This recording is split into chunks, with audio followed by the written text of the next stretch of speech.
just west of Salina, Kansas, between Salina and Abilene, tracking the possibility of tornadoes, large hail, and damaging winds today across central and northern Kansas, possibly even into southeastern Arkansas.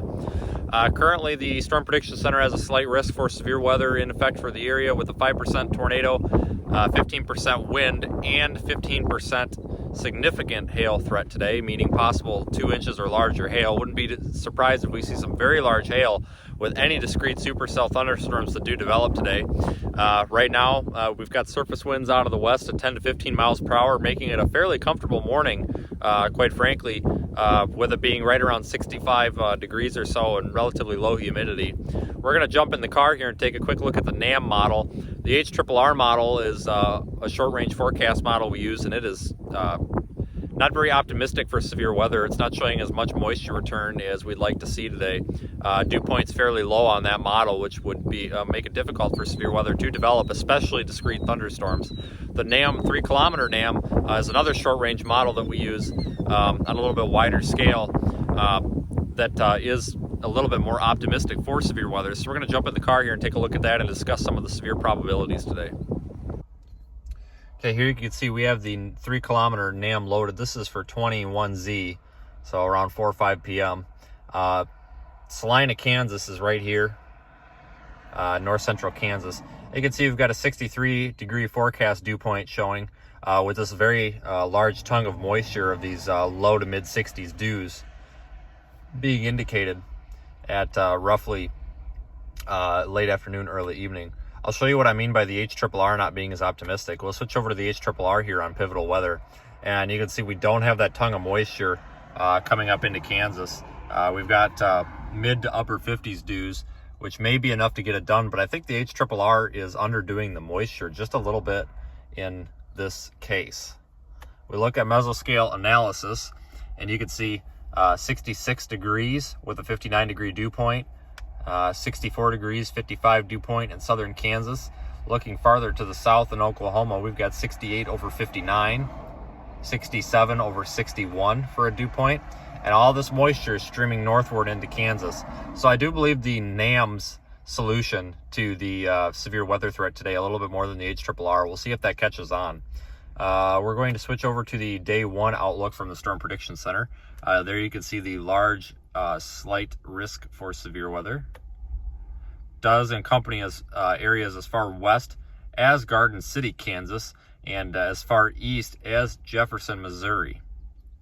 Also stretches from approximately Lincoln, Nebraska to Wichita, Kansas. If we look at the tornado probabilities, this is a 5% chance. That's a moderate chance of seeing a tornado within 25 miles of any given point. You can see this circled area here of the 5%. To the north of Wichita, northeast of Garden City, basically bullseye over Salina. Large 15% wind area. And you can see this hatched area right here with the hash marks. That is where they believe that significantly large hail could occur, meaning 2 inches or larger. So would not be surprised to see large hail today. And discuss chase strategy just a little bit. You can see my location here just to the east of Salina. I do believe that storms are going to fire somewhere down here near or north of Dodge City, which is indicated by the KDDC radar site right there. They will most likely track off to the northeast. Once they get into central and northeast Kansas, I do believe that they will pose a tornado threat near sunset. There is a low-level jet that will probably crank up and start really ripping, and it's indicated on some models here. But it's just, it's really going to be difficult to show that right now without being able to do the screencast from the computer.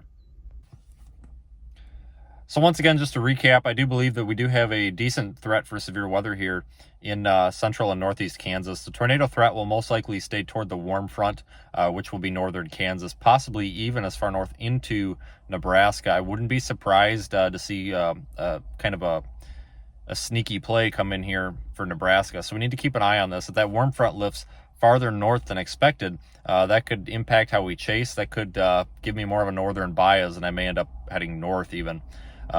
When these storms do form down by Dodge City, which is southwest Kansas, I don't think they'll initially pose a tornado threat. The tornadic ingredients, basically the kinematics, are just not there.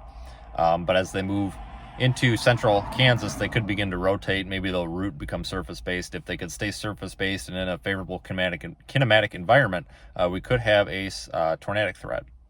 The other failure mode today, the biggest failure mode today is going to be the capping inversion, which is a layer of warm air aloft that does not allow air parcels to rise from the surface to the upper levels of the atmosphere, which is convection. We cannot get storms without convection because that's how storms form, rising air, just like a hot air balloon.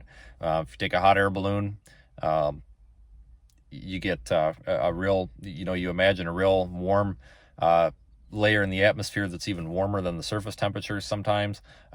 You're not going to get surface-based storms. However, you can get elevated storms that form above that boundary layer, but they don't really pose any sort of tornado threat, but they can dump some very large hail.